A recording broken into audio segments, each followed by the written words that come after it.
So good. I don't know how to follow some of that at times. You just do. But what a incredible thing. I mean, love gives dollars, and that's incredible to see where we're at. But love gives yourself. And so excited for the team that's going and what they're going to be able to do here shortly there. But last thing I did want to make you aware of is tonight we have our next table talk, which was a nod to Martin Luther, gathering people up, talking theology, talking scripture, and sharing a meal. And so bring your dinner, come hang out. We're going to gather around some tables. Dr. Carmen Imes is going to share about what it means to be made in the image of God. Like, what does that actually mean in my day-to-day life? And to carry his name, what does it mean to bear the name of God in the world? And it has so much relevance for now, and so much that I think it's worth talking about, and so I'm excited for the discussion.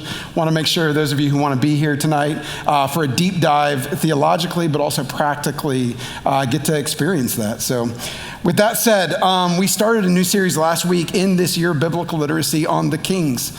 And we introduced young King David and how he was seen and he was anointed. And now we're going to go into this place where he's sent on a mission that is incredible and epic. And it's his breakout public moment where he was seen and anointed were done privately. But now being sent on mission publicly in a story you all know so well. I mean, it's the story that you probably grew up hearing if you heard Bible stories. Even if you didn't grow up in church, you've heard the phrasing of this. It's the story of David and Goliath. Like, we know this. So, if you have two teams facing off against each other, and one is like, the massive, you think back to the football thing, this last football thing. What am I talking about? The national football championships that were going on with college. And it was almost like a David versus Goliath story when Ohio State, the juggernaut, is facing off against Indiana. And then, they get thrashed. And it's like one of those things where Ohio State loses. It's like a David versus Goliath story.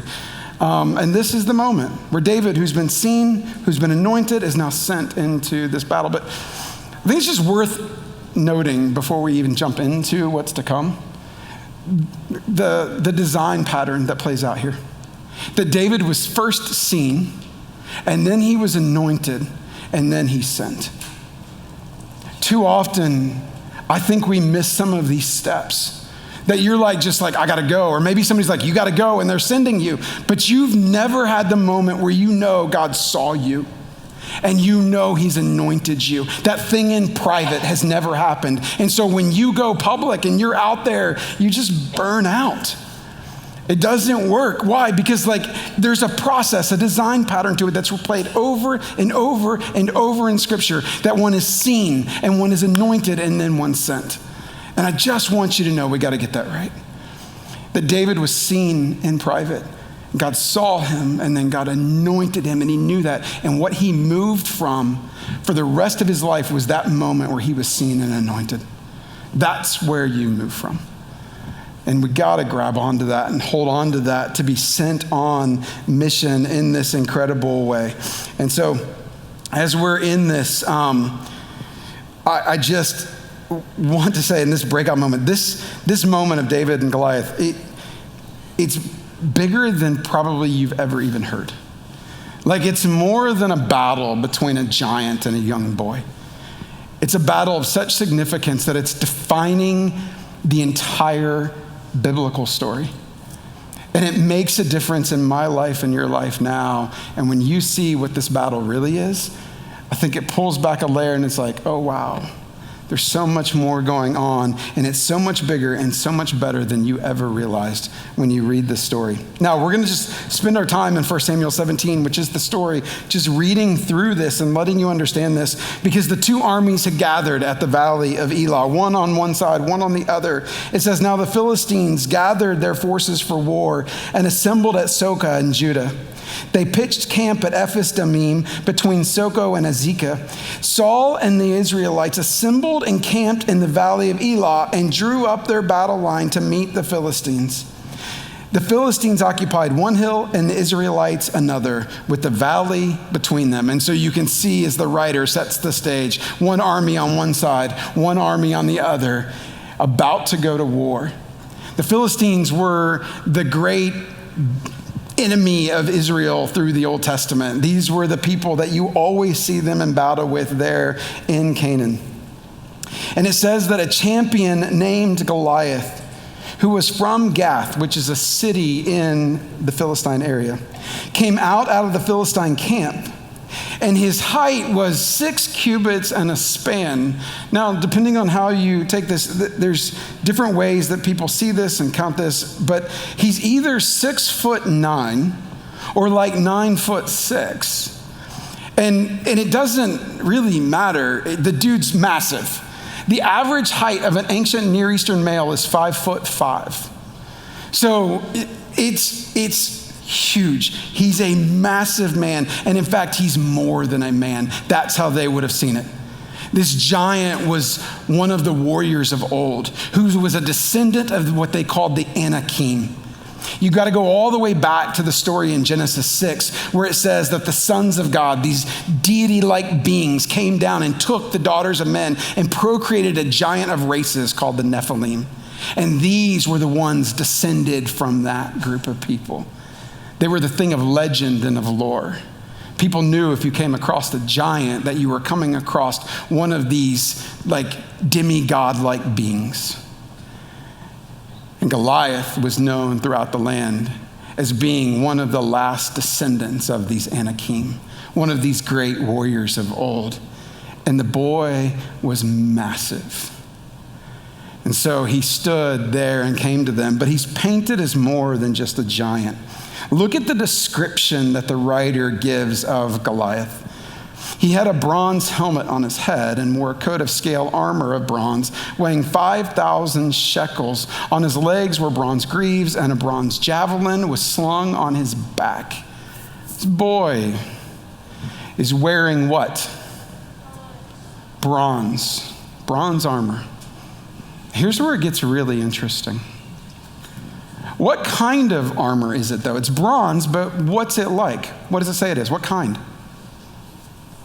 What's the word in front of armor? What's the adjective? Scale. What an interesting description.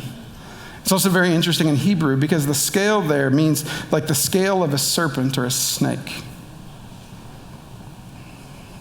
It's bronze scaled armor worn by a giant, a champion, a legend of old. This man Goliath, this beast Goliath, he stood towering above them. His brazen armor was painting a picture of something a little different. You can imagine giant Goliath standing in there like this, wearing the armor of a serpent. Now here's where it gets really interesting. The word for bronze in Hebrew is nahash, or nahashet.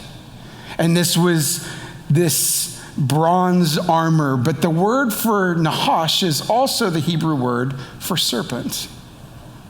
The writer of Samuel is portraying Goliath, yes, as a giant, as a champion, but by wearing the scaled armor like a snake and carrying the name of a snake, it's like he was Nahash, he was Nahash, he was Nahash, he was Nahash, 4 times over saying what he was. And so the scene that's pictured there is not just one of a giant, but one of the serpent itself, the enemy of old who was there. And so don't just picture Goliath standing there. Picture what's being painted by the writer of Samuel. It's the serpent of old, towering over God's people, wanting to swallow them up and take them on in this moment. This word that's used is the same moment where there in Genesis 3, early on, when everything broke, the serpent deceived the man and the woman, and God comes to him and he pronounces this curse. He says, I will put enmity between you and the woman, and between who? Your offspring and her offspring. And her offspring will crush your head, and you will strike his heel. Do you see that the writer right now is gathering up this moment of the descendant of Eve and the descendant of the serpent coming to face off in battle together?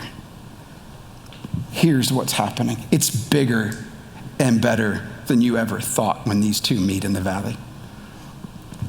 And so he's here in this moment, the embodiment, the physical, human, giant embodiment of the Nahash being in this place. And so this isn't simply a battle that's going to be waged between David and Goliath. It's a battle between life and death, between good and evil.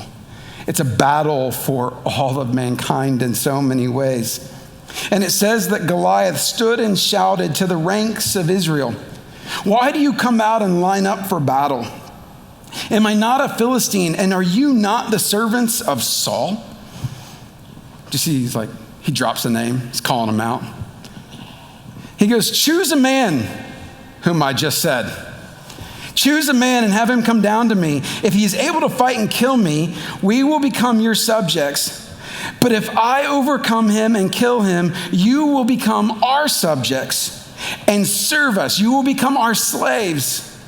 Then the Philistine said, "This day I defy the armies of Israel. Give me a man and let us fight each other." He's like, bring it on.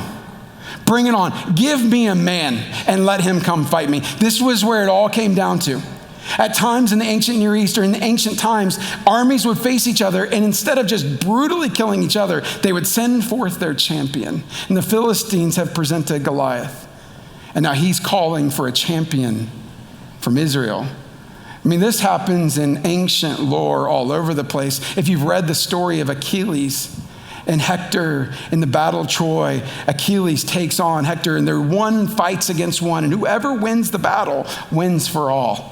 And so Goliath marches down and says, "Give me a man and let him come fight me." Now, you guys remember the description of Saul last week? What was his defining characteristic? He was tall. He was tall. Twice it says that Saul was head and shoulders above every other Israelite. Everybody knows who their champion is supposed to be. Everyone knows who is the tall, good-looking warrior from Israel, the one who wears the crown of the king. They know who their champion's so supposed to be, but he doesn't show up because on hearing the Philistines' words, Saul and all the Israelites were dismayed and terrified. Where was Saul when he's getting called out? He's hiding. He's hiding. He's not coming forth.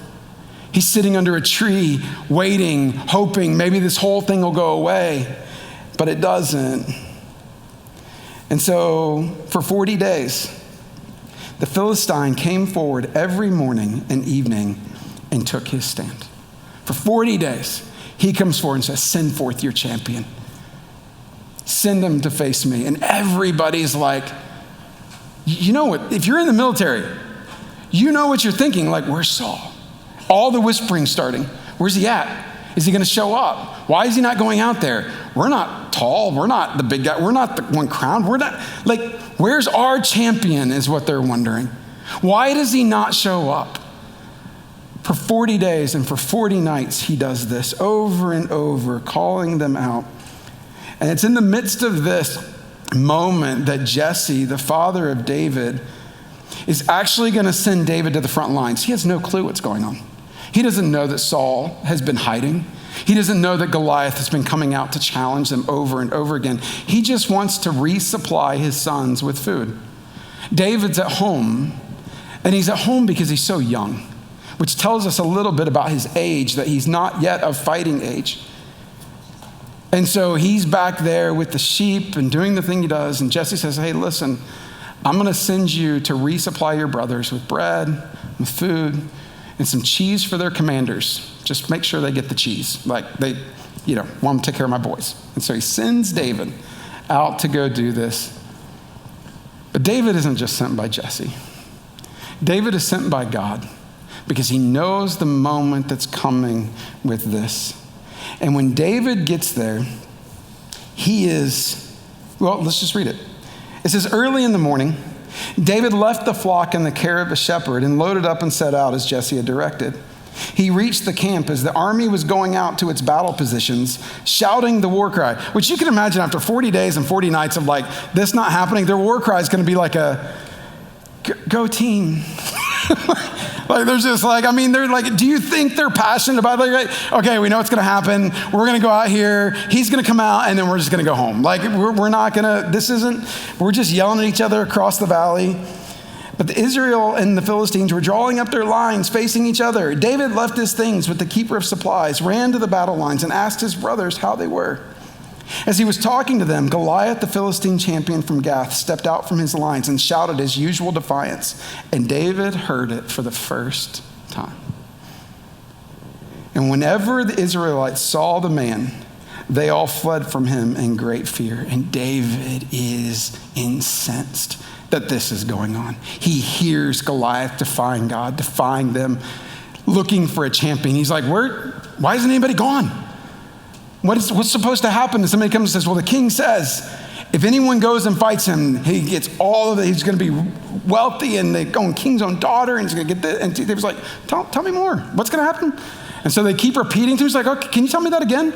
Okay, wealth, daughter, rich, no taxes. Okay, this is good. And so as he's talking about it and thinking about it, he's like, so one of the guys overhears him like saying like, well, where's the champion? He goes, we need to tell Saul. So Saul gets wind of the fact that David's talking about this, and Saul's like, bring him to me. And so David goes into Saul's tent, and he says, let no one lose heart on account of the Philistine. Your servant will go and fight him. Like, I just love this line where he's like, don't lose heart because I'm going to fight. You know what it's like, right? To lose heart. You don't lose heart when something happens once or twice. It's when something keeps happening over and over and over again. It's when it happens day after day after day after day, and there seems like there's no end to it. You're not getting out of it. That's the moment where you start to lose heart. Where you feel like, what's the point of this? This sickness is not going to end. This situation's not going to stop. It's just going to keep going on and on and on. And it's at that moment where you lose heart. And what you need is a champion. And David looks at Saul, who's supposed to be the champion. And he goes, don't lose heart. I'm going to go fight. And Saul's like, well, better you than me, I guess. And so he loads him up with his armor. And David puts it on and he's like, I can't do this. This is not my armor. One, you're way taller than me. It doesn't fit him. He's like, in fact, the Hebrew in that is like, he could not walk in it. He's just unable to walk. And so you can just imagine like him trying to get around, like if he would have gone into battle like that, but like, he's just like, I can't wear this. But like, I don't have time to go into this. I wish I did. But as a side note, just to say, how many times when we feel like we're supposed to go into a situation that we put on someone else's attire because we don't think we're enough? And so you cosplay it being somebody else that you think should do this? Or by cosplay, if you're under 30, I mean, you pretend that, or if you're over 30, you pretend that you can put on someone else's personality or their clothing or their style or their stuff or their confidence, and you just put it all on because you feel inadequate in of yourself. So you're like, if I can just be like that person, then I can do it. What I love about this is David knows that he is seen by God, that he's been anointed by God, that he's been sent by God, so he just wears his own clothing. He just shows up as himself. And that's a whole other thing, but I just felt like I had to just show up as you. Because God has made you. So he takes his staff in his hand, and he chose 5 smooth stones from the stream and put them in the pouch of a shepherd's bag. And I love how it's like the narrative slows down at this moment. It's like everything all of a sudden, all these details, and you just get to be with David by the stream there in the valley as he's shed the armor. He's just walking in a shepherd's clothing, carrying his staff, bending down, taking 5 smooth stones and putting them into the pouch of his shepherd's bag. And he grabs a sling in his hand and starts walking towards the Philistine.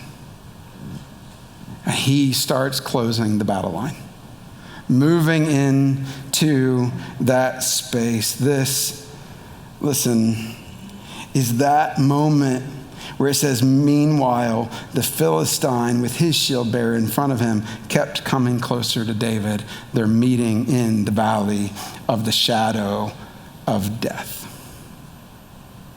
That's how David would write about it. there as he comes closer to that giant and that shadow is cast over him, with nothing but a stick in one hand and a sling in the other, finding himself in that place. And it says he, Goliath, looked David over. He just gives him the once over. And he saw that he was a little more than a boy, glowing with health and handsome. He despised him. He said to David, "Am I a dog that you come at me with sticks?" Like, this is the equivalent of ancient Near Eastern smack talk, right? Like, here's the battle. King of the Ring being drawn up. Entrance music going on. I don't know, shofars blowing. All the stuff's happening. They're walking in. Just imagine WWE or whatever it is. They're walking into this space.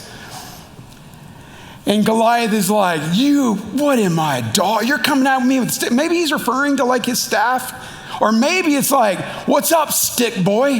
He's like, sticky, what are you gonna do? You're coming at me, it's nothing but a branch. The word literally just means tree branch. He's like, you're just coming at me with a stick, with a branch, with a tree. What is this? Not your dog. And then the Philistine cursed David by his gods. Do you please pick up on these allusions of Genesis 3? The bronze, the serpent, the giant, the cursing. All of this being casted towards David. And then he says, come here, and I'll give your flesh to the birds and the wild animals. I'll feed you to them.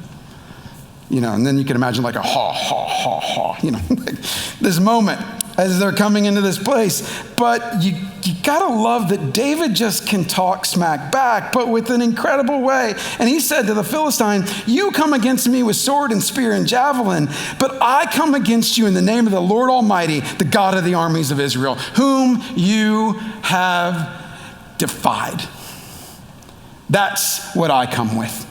You need to understand that. That's what I'm coming to bring to you.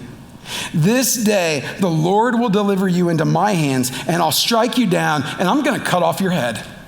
Just got to love the boldness. He just ups the ante. Do you see this? And he goes, and this very day, I'll give the carcasses of the whole Philistine army to the birds and wild animals, and the whole world will know that there is a God in Israel. You want to feed me to the birds and the animals? I'm going to feed your entire army to the birds and animals. Do you see this? This is what he's doing. He's like, this is what God will do. You need to understand this. And the whole world will know what? That there is a God in Israel. This is a mission moment right here, where he's going, here is the mission for the world to know that there is a God, and he is the God of the people of Israel.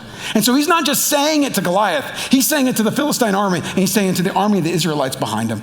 You all need to know that. And so he says, all those gathered here will know that it is not by sword or spear that the Lord saves, for the battle is the Lord's, and he will give all of you into our hands. It's coming. All of you.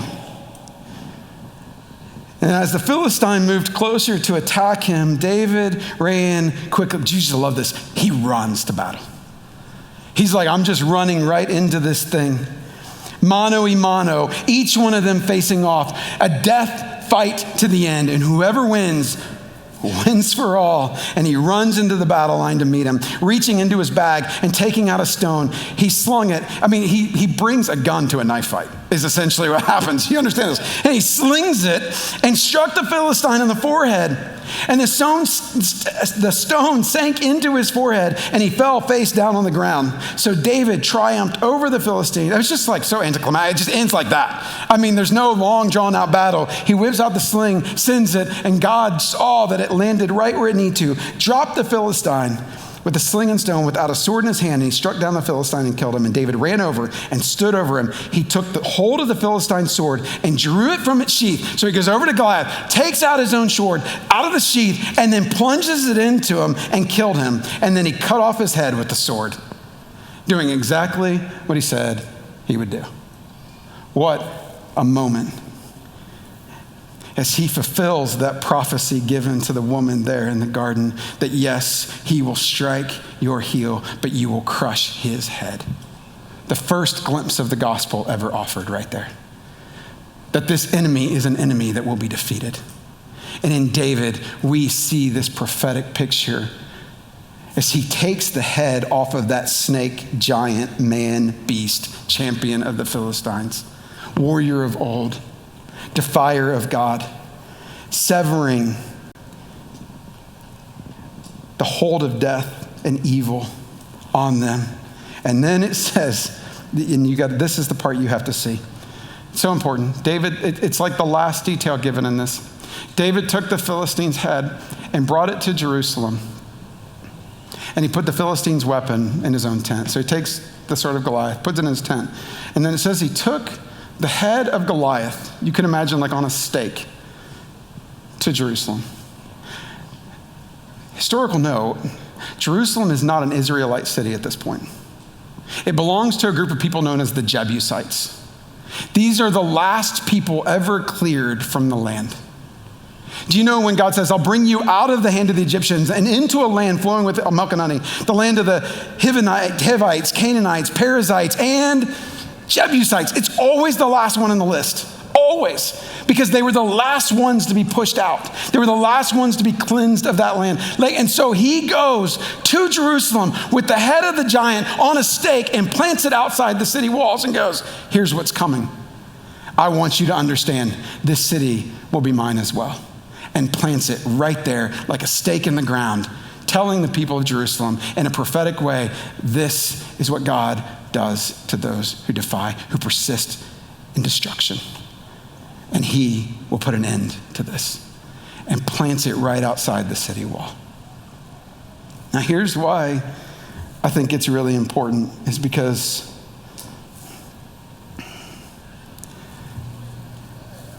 when we get to the story of Jesus, it's this story that is in the background of so much of what's going on. We said when we went through the Exodus series that the Passover story in so many ways is the story of Jesus, but this story of King David and of this giant Goliath is also the story of Jesus. It says in John, as they come to the final day where Jesus was going to be crucified, that the soldiers took charge of Jesus. And carrying his own cross, he went out to the place of the skull, which in Aramaic is called Golgotha. Do you understand that all of these gospel writers that point to this moment, they're not talking about a geographic location or a hill that looks like a skull? And by the way, if it looks like a skull today, geologically speaking, I promise you, due to the way geology works and erosion, 2,000 years ago, it did not look like that. Some of you may have heard, it looks like they took them out to a hill that looks like a skull. No, they didn't. This isn't about geography. This is about theology. And this is about the fact that David took the head of Goliath and planted it out there. And so it's called Golgotha, Goliath of Gath, the place of his skull, where that was staked in the ground. That it wasn't just a prophecy for the Jebusites. It was a deeper prophecy of what was coming as God was going to put an end to the reign of sin and death and that serpent once and for all. And so Jesus, carrying nothing but a tree branch, walks out to the place of the skull. You could imagine that serpent, that giant, going, you come at me with a stick? And he goes, I come at you in the name of the Lord Almighty. And you need to know your end is today. And there they crucified him with two others, one on each side, Jesus in the middle. And right there is that stake, that stick was driven into the ground. At the place of the skull is where you see Jesus doing the work he was going to do. Do you understand that right there, we see Jesus walking not into the valley of the shadow of death, but to the valley of death itself, because a war was being waged between two, between him and between the serpent. It was mano a mano, whoever won would win for all. And this was the moment where they entered into battle together, Jesus and that serpent. You could think about it like this. We're there, hung above his head, King of the Jews. This place is where the battle was to be waged. And whoever wins for all. And so our champion, our king, goes down into that place, a place we would never be able to survive. We would never win. And he goes down into it, and there he crushes the head of death and the serpent, takes it off, and rises victoriously 3 days later. The victor, the champion, the one we all needed. That was what was going on at the place of the skull. Goliath was just a prophetic picture of what was to come so many years later when Jesus would enter the battle. So what I want you to know is that you have a champion. You have one who's gone before you. In this story, you don't have to be David. I don't have to give you a pep rally about so have courage. This is not a story of courage. This is not about throwing stones at the giants in your life. This is about understanding it's not about courage, it's about faith. And David was not driven by his courage to face the giant. He was driven by faith. And that was what drove Jesus, that he knew that he was the one called upon, anointed king, crowned to go into battle, to do what only he could do. What only one who was God and man could come into, which was a battle with death itself to finally end the rule and reign of that serpent and to crush its head and to rise victorious. He's the only one who could take the death blow and come out again, because the wages of sin are death, but with no sin, death could not hold him. And so he rose victorious. And you go, if you're like me, you're like, but we still die. What really happened? Did anything really change? Oh, listen, church. Everything changed. Yes, the wages of sin are death. And yes, we will come to a moment where we breathe our last. But we can say rebelliously with the New Testament writers, "Oh, death, where is your sting? Oh, grave, where is your victory? Because you have no hold on me." None.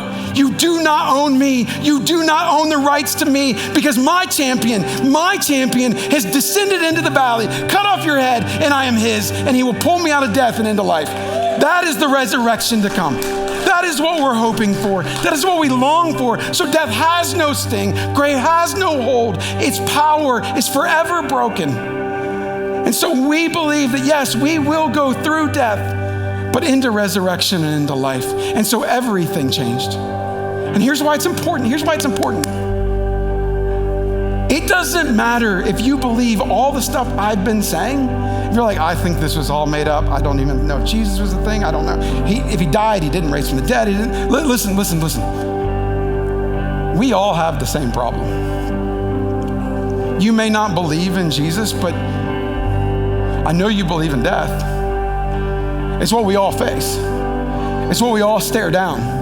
And we want to pretend it doesn't exist. We want to ignore it. We want to be like, it's no big deal. But every time a loved one dies and we end up at their funeral, its shadow creeps into our heart a little bit. And we start to go, can I just not pay attention to this?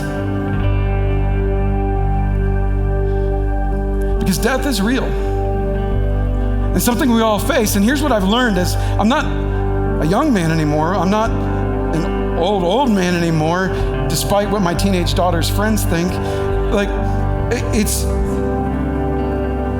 But I know enough that I look in the mirror and I start watching as time starts to steal away life. And I can see the things that happen, and we die 1,000 small deaths before we ever breathe our last. And I want you to know why this matters is not just for when you breathe your last, it matters for all the small deaths we experience now. Whether it's the loss of a friend, or whether it's the struggles at work, listen, what you can carry with you into every one of these things is an understanding that we have one who has defeated death. Maybe you're like, I don't know if it's real. Who else is going to solve your problem of death?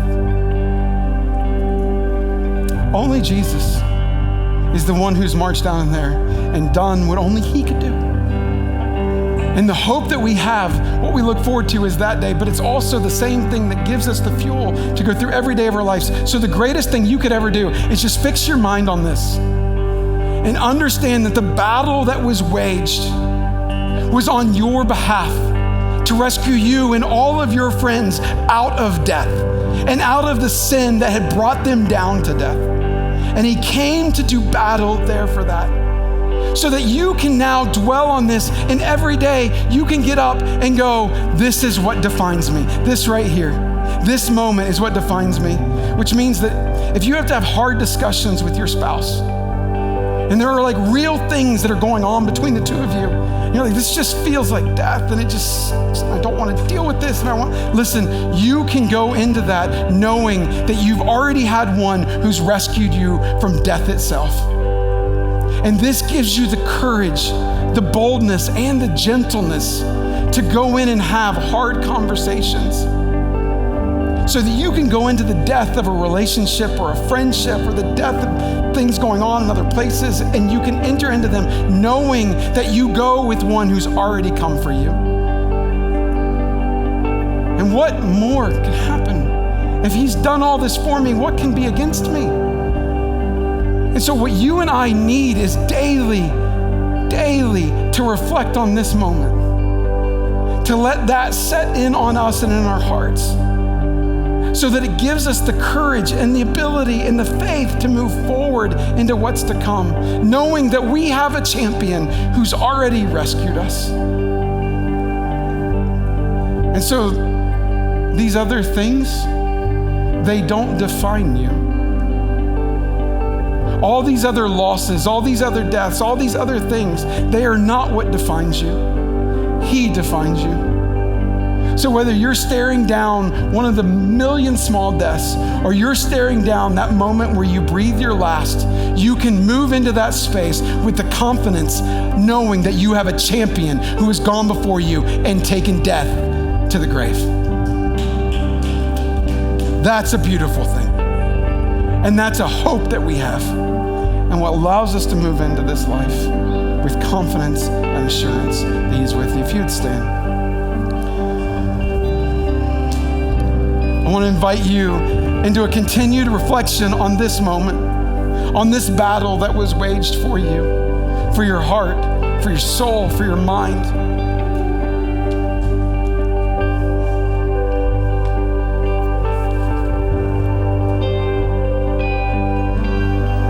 Be honest for a moment. Just say, this is really hard.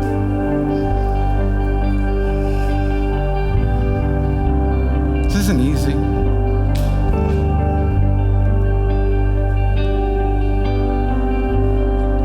It means embracing the fact that you've been anointed, seen and anointed, and then you're sent into all these hard places. But you don't go alone.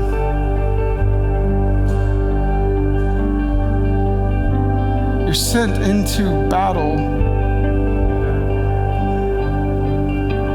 to bring life where there's death, to bring hope where there's despair, so that people would not lose heart. It's not easy to go into those places where you have been hurt deeply, where you bear the marks of that battle, but you were sent to bring life where there's death. And I know that's going to be hard. I know that. But that's what we're called to. That's why we've been seen. That's why we've been anointed. And that's why we've been sent. Because if you're not going, who else goes to these places? To these people? To the ones who live in a land of death? Only you, in the power of God, get to bring this story of our champion who's gone before us, that we have hope in. So just invite you to take place in the victory of our champion this morning, to feast at his table, to take his body, his blood, and be reminded of what was given to you. So please come. Our prayer team, if you guys could just gather down here too, they'll just be here to pray with you. Maybe you just need to step into that moment. You just need to know that victory. You need to know the one that is yours, the champion. But as you come and receive communion, come and receive prayer, and just allow the Spirit of God to speak to your hearts this morning.